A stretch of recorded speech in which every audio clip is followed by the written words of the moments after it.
أعوذ بالله من الشيطان الرجيم. بسم الله الرحمن الرحيم.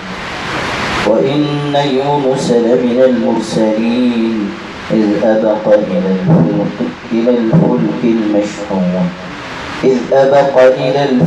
المشحون فساهم فكان من المدحضين. پناہ پکڑتا ہوں میں اللہ کی شیطان مردود سے. اللہ کے نام سے شروع کرتا ہوں جو بہت مہربان بار بار رحم کرنے والا ہے. اور یقیناً یونس ہیں رسولوں میں سے، جبکہ بھاگ کر پہنچے اس بھری ہوئی کشتی پر، پھر قرا ڈلوایا تو نکلا لغزش کھانے والوں میں. اللہ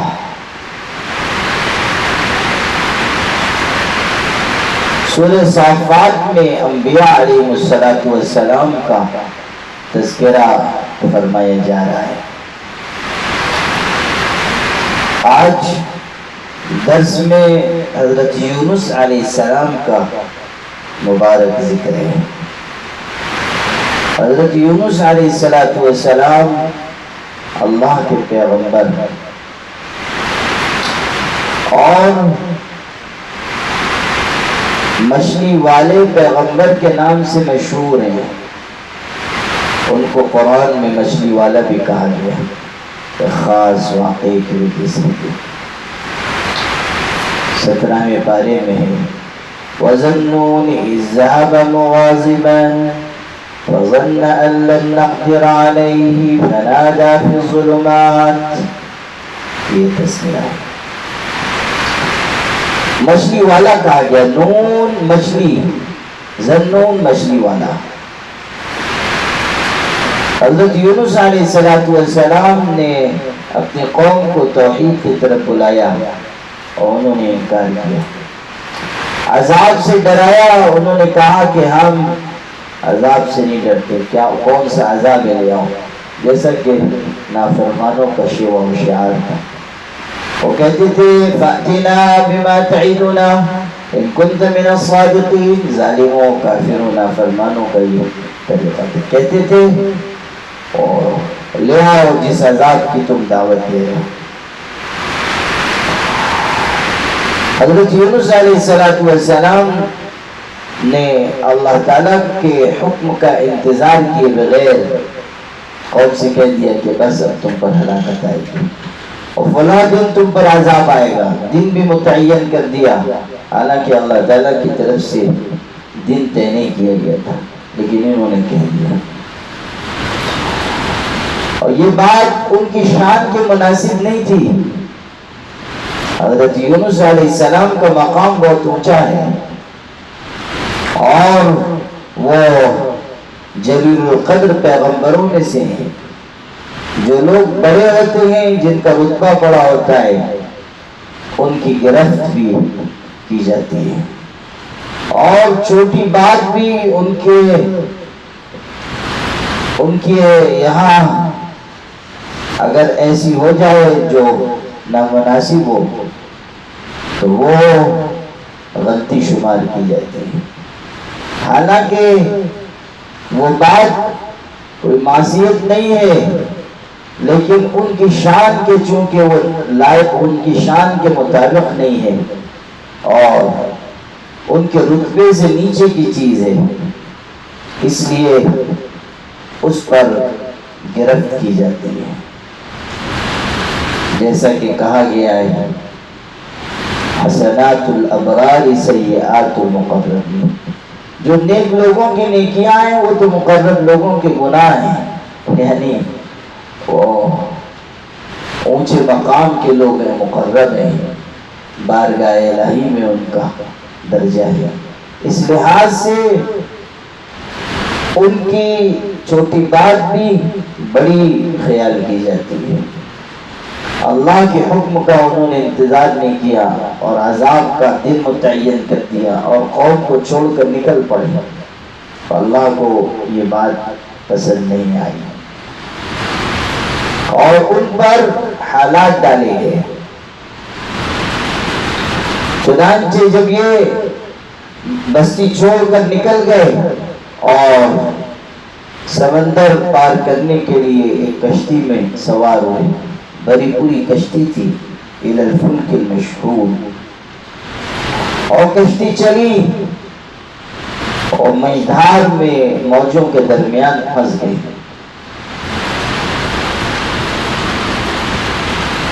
اور بعض تفسیری روایتوں میں یہ بات ہے کہ ابھی کشتی میں سوار ہوئے تھے اور وہ تھوڑے ہی آگے گئی تھی کہ وہ اڑ کر کھڑی ہو گئی، یعنی آگے ہی نہیں بڑھتی تھی۔ بہت کوشش کی گئی کشتی کو آگے لے جانے کی، لیکن وہ بڑھتی نہیں تھی۔ ایک تجربہ کار نے کہا ایسا معلوم ہوتا ہے کہ کوئی بھاگا ہوا غلام ہماری کشتی پر سوار ہو گیا ہے، جب تک وہ نکالا نہیں جائے گا کشتی آگے نہیں بڑھے گی۔ چنانچہ قرآن اندازی کی گئی۔ قرآن اندازی میں حضرت یونس کا نام نکلا اور شکل صورت ان کی بڑی شریفانہ تھی، ظاہر ہے کہ پیغمبر تھے۔ تو جو ناخدا تھا، ملاح تھا کشتی کا، اس نے کہا کہ نہیں، ان کو یہ تو بہت نیک آدمی معلوم ہوتے ہیں، ان کو کشتی سے اتارا نہیں جا سکتا، دریا میں پھینکا نہیں جا سکتا۔ دوبارہ قرآن اندازی کی گئی، پھر ان کا نام نکلا۔ تیسری بار قرآن اندازی کی گئی، پھر ان کا نام نکلا۔ چنانچہ ان کو سمندر میں ڈال دیا گیا۔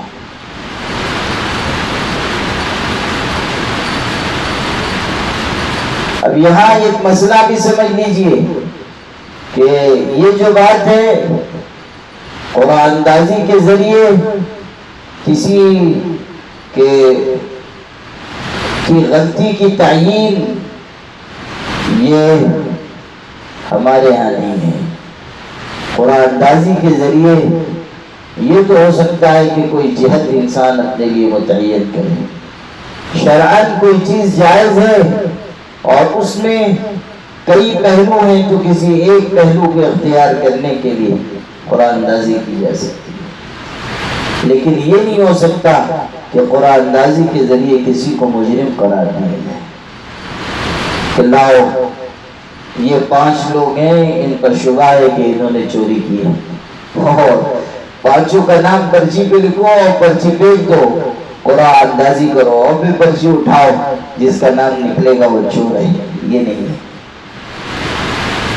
قرآن اندازی شرعاً جائز کاموں میں کئی جہتیں ہو جانے پر کسی ایک جہت کو اختیار کرنے کے لیے، جیسے حضور صلی اللہ علیہ وسلم کی 9 یا 11 ازواج تھیں، اور آپ کو سفر میں جانا ہوتا اور کسی ایک زوجہ کو ساتھ لے جا سکتے ہیں تو قرآن اندازی ہوتی تھی، اور جس کا نام نکلتا تھا اس کو آپ ساتھ لے جاتے تھے، قرآن ڈالا جاتا تھا، جس کا نام نکلا اس کو ساتھ لے گئے۔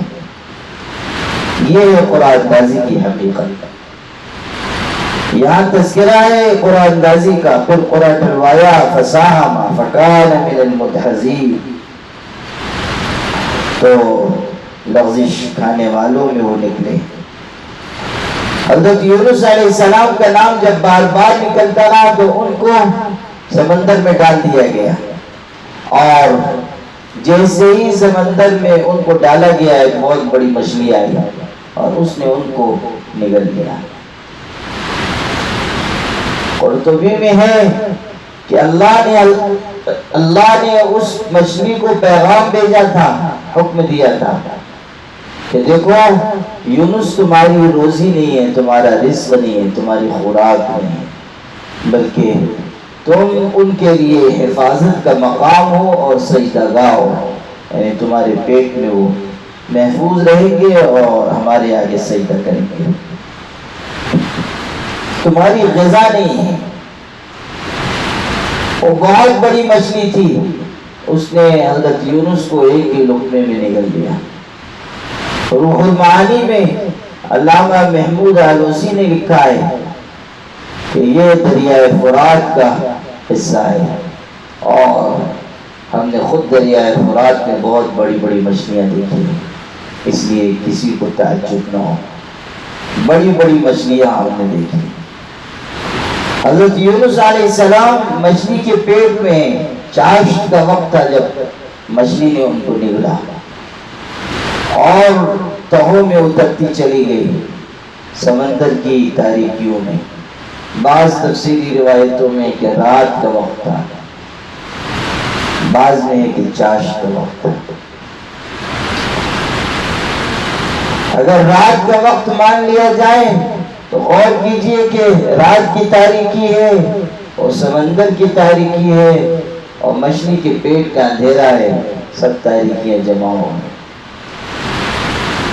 ہاتھ کو ہاتھ سجائی نہیں دے رہا ہے، موت سب پر کھڑی معلوم ہو رہی ہے۔ ایسے وقت میں حضرت یونس علیہ السلام نے پروردگار عالم کو یاد کیا، جیسا کہ آگے ذکر آ رہا ہے، اور اللہ نے اپنا نام لینے کی برکت سے، تسبیح کی برکت سے انہیں نجات عطا فرمائی۔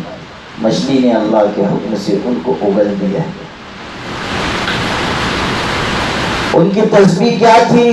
وہ 17ویں پارے میں ذکر کی گئی، فَنَادَى فِي الظُّلُمَاتِ أَن لَّا إِلَٰهَ إِلَّا أَنتَ سُبْحَانَكَ إِنِّي كُنتُ مِنَ الظَّالِمِينَ۔ یہ تسبیح تھی، لا الہ الا انت سبحانک انی کنت من الظالمین، آیت کریمہ جس کو کہا جاتا ہے۔ حضور صلی اللہ علیہ وسلم نے اس آیت کریمہ کی، اس تسبیح کی، اس ذکر کی بڑی فضیلت بیان کی۔ آپ نے فرمایا ہے کہ جو کوئی مسلمان اس کو پڑھے گا اللہ تعالیٰ اس کی مشکل کو آسان کر دے گا۔ صحابہ نے پوچھا تھا اللہ کے رسول، یہ دعا حضرت یونس کے ساتھ خاص تھی یا عام ہے؟ آپ نے فرمایا عام ہے، جو پڑھے گا آسانی اور کشادگی اس کو نصیب ہوگی۔ اسی لیے مہمات امور کے لیے اور مشاکل کے دفع کرنے کے لیے اور مصیبتوں کو دور کرنے کے لیے اس کو 1.25 لاکھ مرتبہ پڑھا جاتا ہے۔ فَالْتَقَمَهُ الْحُوتُ وَهُوَ مُلِيمٌ، پھر مچھلی نے اس کو لقمہ بنا لیا اور وہ تھا الزام کھایا ہوا، یعنی ان پر یہ الزام تھا کہ انہوں نے اللہ کے حکم کا انتظار کیے بغیر بستی چھوڑ دی، اور اللہ کی طرف سے طے نہیں تھا اور کہہ دیا کہ فلاں دن عذاب آئے گا۔ فلولا انه كان من المسبحين، پھر اگر یہ بات نہ ہوتی کہ وہ پاکزات کو یاد کرتے تھے، یعنی اللہ تعالیٰ کا ذکر کرتے تھے اور تسبیح پڑھتے تھے، لَلَبِثَ فِي بَطْنِهِ إِلَىٰ يَوْمِ يُبْعَثُونَ، تو اسی کے پیٹ میں اس دن تک رہتے جب کہ مردہ زندہ کیے جائیں گے۔ حضرت یونس علیہ السلام اللہ تعالیٰ کا خوب ذکر کیا کرتے تھے، مچھلی کے پیٹ میں جب گئے اس سے پہلے بھی وہ ذکر میں، تسبیح میں، اللہ کی یاد میں لگے رہتے تھے، اور جب مچھلی کے پیٹ میں چلے گئے تب بھی اللہ تعالیٰ کی تسبیح، ذکر، مناجات میں لگے۔ بعض روایتوں میں یہ بات ہے کہ جب مچھلی تہ میں بالکل اترتی چلی گئی سمندر کی گہرائیوں میں، تو جو وہاں کنکریاں تھیں سمندر کی تہ میں پڑی ہوئی، ان کی تسبیح کی آواز حضرت یونس علیہ السلام نے سنی کہ کنکر تسبیح پڑھ رہے ہیں، تو انہوں نے بھی اللہ کو پکارا، لا الہ الا انت سبحانک انی کنت من الظالمین، آپ کے علاوہ کوئی عبادت کے لائق نہیں ہے، آپ کی ذات پاک ہے، ظالم تو میں ہوں، نافرمان اور لغزش کھانے والا میں ہوں۔ کیسے اپنی عاجزی کا اظہار کر رہے ہیں، اللہ اکبر۔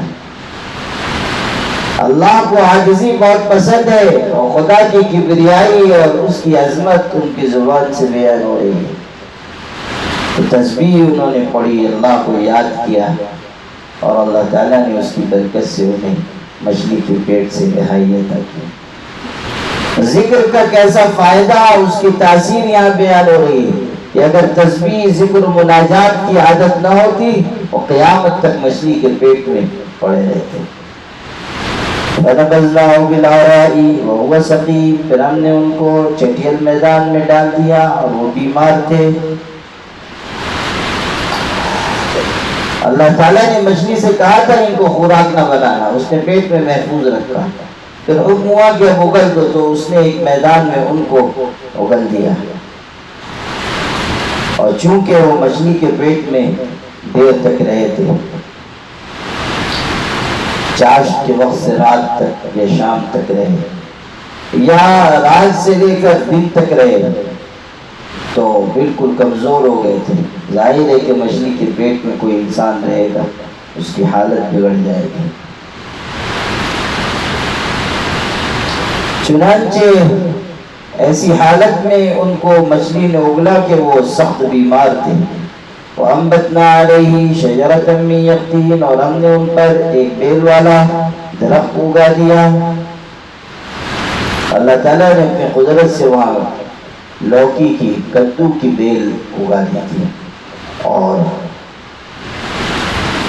غذا کا بھی ان کے انتظام فرما دیا، اور ان پر سایہ بھی ہو گیا۔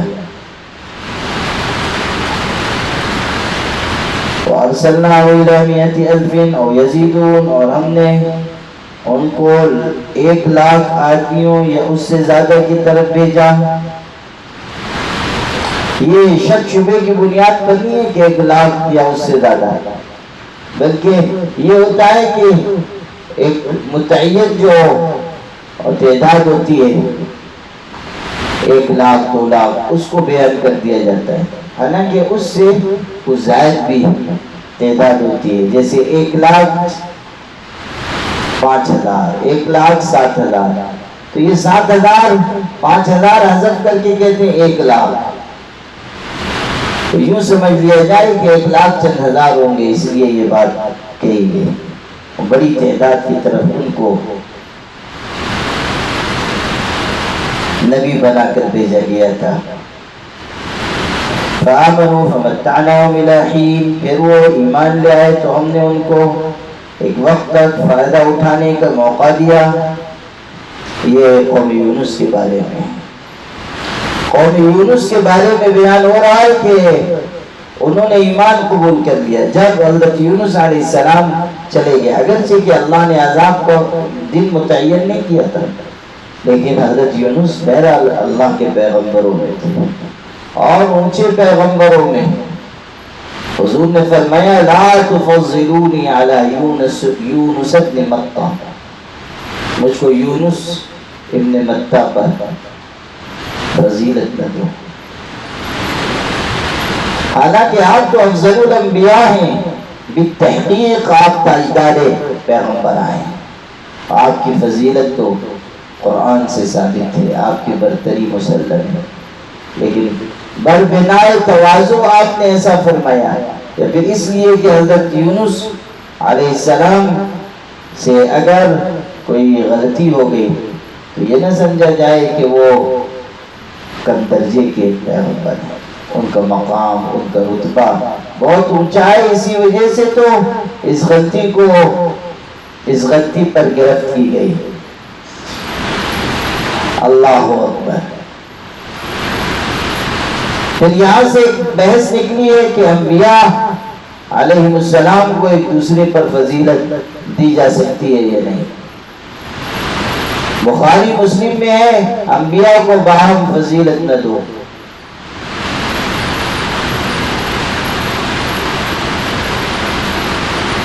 حضرت موسیٰ علیہ السلام کے سلسلے میں حضور صلی اللہ علیہ وسلم نے یہ بات ارشاد فرمائی ہے کہ مجھے ان پر فضیلت نہ دو، اس لیے کہ جب سور پھونکا جائے گا سب بے ہوش ہو جائیں گے، سب سے پہلے بے ہوش میں آؤں گا، تو دیکھوں گا کہ موسیٰ عرش کا پایا پکڑے ہوئے کھڑے ہیں، میں نہیں جانتا کہ وہ مجھ سے پہلے ہوش میں آئے یا پھر بے ہوشی نہیں ہوئے، اور اس بے ہوشی کا عوض وہ بے ہوشی ہو گئی جو کوہ طور پر پیش آئی تھی۔ اس طرح کی حدیثوں کی بنیاد پر بعض لوگوں نے یہ سمجھا کہ انبیاء علیہ السلام کو ایک دوسرے پر فضیلت دینا مانا ہے، حالانکہ یہ بات نہیں۔ اصل بات یہ ہے کہ اپنی رائے سے کسی پیغمبر کو کسی پر فضیلت نہ دو، البتہ اللہ تعالیٰ کی طرف سے فضیلت اگر دی گئی ہے اور وحی کے ذریعے فضیلت طے کی گئی ہے تو وہ فضیلت اپنی جگہ مسلم ہے۔ جیسے فرمایا تلک الرسل فضلنا بعضهم علی بعض، پیغمبروں میں سے بعض کو ہم نے بعض پر فضیلت دی ہے۔ روایات آیات کا نچوڑ یہی ہے جو میں آپ سے مختصراً عرض کر رہا ہوں کہ وہ روایات جن میں حضرت صلی اللہ علیہ وسلم کہہ رہے ہیں فضیلت نہ دو، یا انبیاء کو باہم فضیلت نہ دیا کرو، اور قرآن کی آیت کہہ رہی ہے کہ فضلنا بعضهم علی بعض، اور یہ بھی ذکر آیا کہ موسیٰ علیہ السلام کو ہم کلامی کا شرف دیا گیا، داؤد کو زبور دی گئی، اور فلاں پیغمبر کو فلاں خصوصیت عطا کی گئی، اور خود حضور نے اپنے فضائل بیان فرمائے، انا سید الاولین والآخرین ارشاد فرمایا، سید ولد آدم ارشاد فرمایا، افصح العرب ارشاد فرمایا۔ اسی طرح آپ صلی اللہ علیہ وسلم نے انبیاء پر فضیلت کی بات ان الفاظ میں کہی، فضلت علی الانبیاء بست، 6 چیزوں میں فضیلت بخشی ہے۔ اب یہ تمام آیات و روایات کا نچوڑ وہی ہے کہ ایک طرف انسان اپنی مرضی سے کسی کو فضیلت نہ دے، کسی پیغمبر کو دوسرے پیغمبر پر، لیکن جو وحی کے ذریعے برتری ثابت ہے وہ بیان کی جائے گی۔ تو حضرت یونس علیہ السلام جب اپنی قوم کو چھوڑ کر نکل گئے تو ان کو احساس ہوا، اور اللہ تعالیٰ کی طرف سے عذاب کے آثار جب انہوں نے دیکھے تو ڈر گئے اور سمجھ لیا کہ اب ہم پکڑے گئے۔ چنانچہ سب کے سب میدان میں چلے گئے اور وہاں جا کر خوب روئے، گڑائے، عاجزی کی۔ اس سے نتیجہ یہ نکلا کہ اللہ نے ان کو بخش دیا اور عذاب کو ان سے دور کر دیا، اور ان کو جینے کا اور زندگی گزارنے کا موقع دیا گیا۔ اسی کا تذکرہ ہے فَمَتَّعْنَاهُمْ إِلَىٰ حِينٍ، پھر ہم نے ایک مدت تک ان کو فائدہ اٹھانے کا موقع دیا۔ بارک اللہ لی ولکم فی القرآن العظیم ونفعنی وإیاکم بالآیات والذکر الحکیم، انہ تعالی جواد کریم ملک بر رؤوف رحیم۔